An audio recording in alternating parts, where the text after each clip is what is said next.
Hello viewers, আসসালামু আলাইকুম। আশা করি আপনারা ভালো আছেন। তারেক টপ 10 টেকনোলজির পক্ষ থেকে সবাইকে জানাচ্ছি শুভেচ্ছা ও আন্তরিক অভিনন্দন। আপনারা দেখছেন মাইক্রোসফট ওয়ার্ডের ধারাবাহিক টিউটোরিয়াল। আজকের এই ভিডিওতে আমরা দেখতে চলেছি বেসিক থেকে অ্যাডভান্স লেভেলের কিছু কাজ। তো ভিডিওটি শুরু করার আগে আপনাদের কাছে আমার একটাই রিকোয়েস্ট, যারা আমার চ্যানেলটি এখনো সাবস্ক্রাইব করেননি তারা অবশ্যই আমার চ্যানেলটি সাবস্ক্রাইব করে চ্যানেলের সাথেই থাকবেন। তো আজকে কম্পিউটার সম্পর্কে হালকা একটি ধারণা আপনাদের আমি দেব। সেটি হচ্ছে কম্পিউটার একটি ইলেকট্রনিক ডিভাইস। কম্পিউট শব্দের অর্থ হচ্ছে গণনা করা। কম্পিউটার শব্দের অর্থ গণনাকারী যন্ত্র।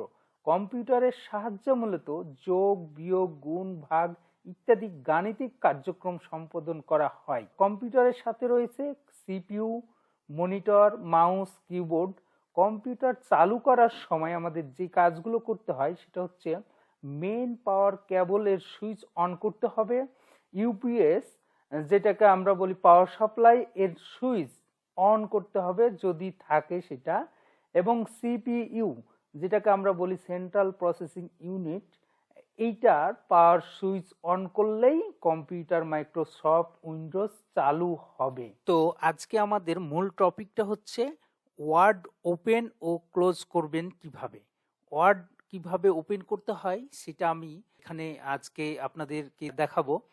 এখানে আমরা চলে যাব আমাদের লেফট সাইডে, এখানে একটা স্টার্ট বাটন নামে একটা বাটন আছে, এটাকে স্টার্ট বাটন বলে। এখানে আমি একটা ক্লিক করব। ক্লিক করলে আমরা চলে যাব ওয়ার্ড। এখানে আমরা ওয়ার্ড দেখতেছি। আবার কারো কারো কম্পিউটার বা ল্যাপটপে এখানে অল অ্যাপস লেখা আছে বা অল প্রোগ্রাম লেখা থাকবে। এখানে যদি আমরা ক্লিক করি, আমরা নিচের দিকে একটু স্ক্রল করে, এই যে ডান দিকের এইটা মাউসের স্ক্রল বাটন দিয়ে স্ক্রল করে আমরা খুঁজতে থাকবো। আমরা নিচে লেখা আছে ওয়ার্ড।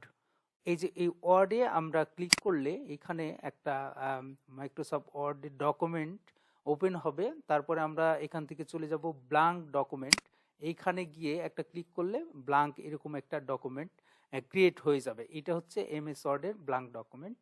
তো তারপরে আমরা এখান থেকে মাইক্রোসফট ওয়ার্ড ডকুমেন্টটি কিভাবে ক্লোজ করব সেটা আমি এখন দেখাবো আপনাদের।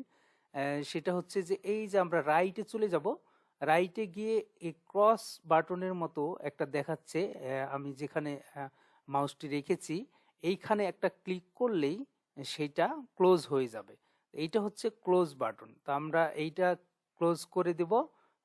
এইখান থেকে ক্লোজ করে দিলেই আমাদের আবার পূর্বের ন্যায় চলে আসবে। তো আমরা ক্লোজ করে দিলাম। আজকের মতো আমাদের এতটুকুই। যারা কম্পিউটার একেবারে কোনো কিছু জানেন না তাদের জন্য আশা করি ভিডিওটি খুবই হেল্পফুল হবে। আশা করি আমার সাথেই থাকবেন। ধন্যবাদ সবাইকে।